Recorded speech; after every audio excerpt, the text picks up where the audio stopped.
Hi everybody, welcome back. A lot of you work from home. A lot of you are consultants or freelancers and you may work alone. So in this video, I'm going to talk about 9 ways that you can stay motivated when you work from home.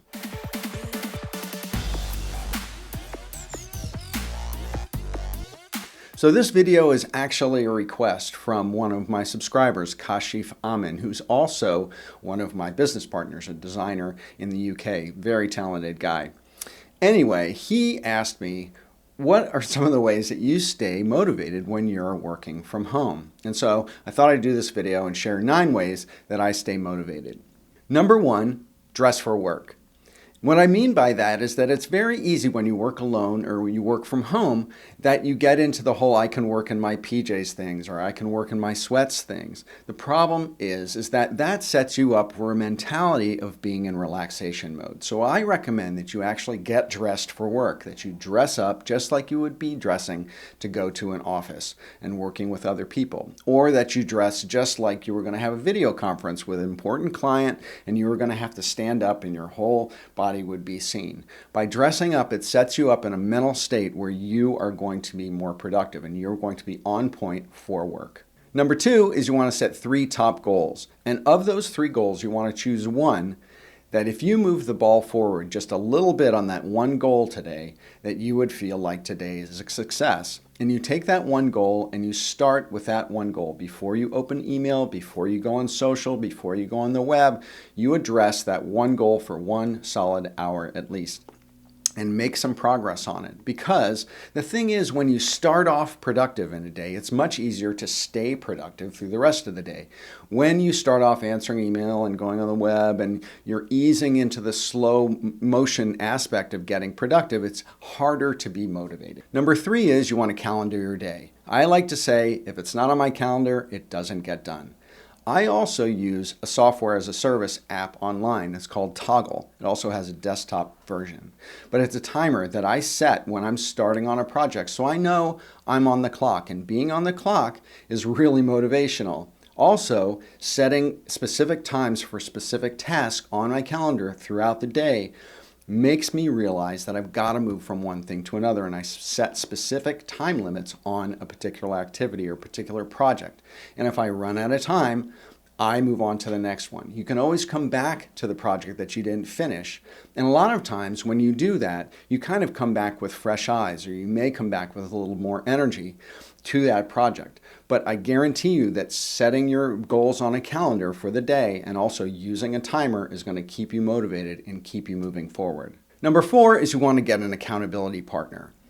It's a proven fact that when you share your goals with someone, when you share what your plans are for what you're going to get done, you feel more accountability and you feel more motivated to get it done. So I suggest getting an accountability partner. You take those 3 goals that you set up for the day and you have a very quick Zoom call, 5 minutes, quick phone call, quick Skype, whatever it is, and you share your goals for that day. By sharing your goals with another person, you will stay motivated to get it done, because here's the second part, and that is that you check in at the end of the day for another 5 minutes and you report back on what you got done. And that person is also reporting back to you. So it's number 1, it's a great relationship builder. And number 2, it's super motivational and will keep you on point when you know that you've got to report back to someone else at the end of the day about what you got done. Now, mastermind groups are also great for accountability in that regard of having an accountability partner. They tend to be a little more longer term, meaning you might only meet with your mastermind group once every week or once every 2 weeks. So that can be motivational, but having an accountability partner for a particular day really keeps you motivated for that day. Number 5 is a lot like number 4, but there isn't another person involved, and that is to make a promise publicly.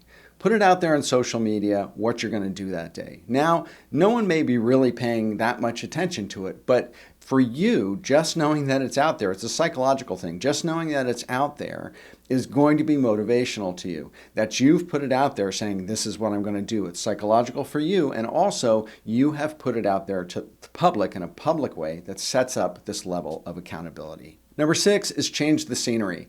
When you're working from home or you work alone, whether that's in a co-working space or somewhere else, Just changing your scenery can be real motivating and really get your energy and your juices flowing again. So if you work from home, go to the public library, go to a co-working space, go out on your patio. Sometimes even going to a different room in your house or sitting in a different part of the room can establish a new point of view and can be motivational and can re-energize you in your work. Number 7 is take breaks.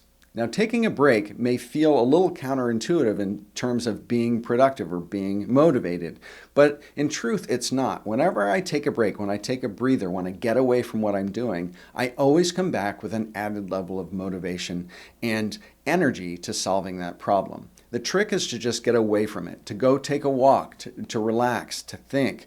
You want to give your brain a rest. And what happens when you do that is your brain actually keeps working on the problem that you were just working on. A lot of times if you're looking for inspiration or you're looking for an idea, just resting your brain and bringing it to a quiet place, your brain will go into those machinations, and a lot of times it solves the problem on its own. So when you come back to it, you may be sparked with a new idea or a new approach or added energy for how to deal with what you are working on. The 8th way to stay motivated is to stay inspired. You want to look at what other people are doing. And I don't mean compare yourself to others, because that can lead to a demotivational kind of mindset. But you want to look at what other people are doing, what they're writing, what they're designing, what they're posting, what they're sharing, what they're doing for their clients, and use that as inspiration. New ideas for your business, for your products, for your services can come about through looking at what other people are doing. Find in it what inspires you. What could you do better? What could you do different? Staying inspired can be really motivational. And number 9 is a carrot on a stick.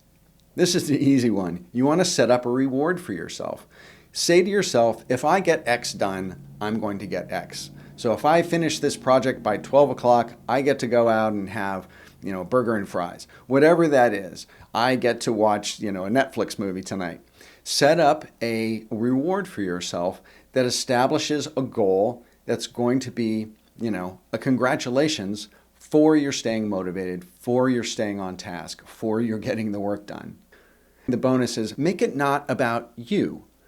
By making it not about you, it takes it out of an aspect of being self-centered, your motivation being self-driven. Think about who it is you're helping in your work, who it is you're helping with your products and your services. What are you doing for them? What value are you creating for them? How are you helping them succeed to move their businesses forward? I know that when I think about the people I'm helping, it's really motivational to me. It happens to me when I do YouTube videos. All the videos I do to help people, and I give without expectation of return. And I find that it's really motivational for me to do that. You make it about the people that you're helping. So that's it. I hope you liked this video on 9 ways you can stay motivated when you work from home or when you work alone. And if you did, please hit subscribe below so you can see my videos when they come out. And hit that notifications bell so when I go live or when I post a new video, you'll get an email and be alerted. Visit me at philipvandusen.com if you need help with your brand design, your brand strategy, or your professional creative career. Reach out to me and let's see what we can do to take you to the next level. And with that, thanks again for watching, and bye for now.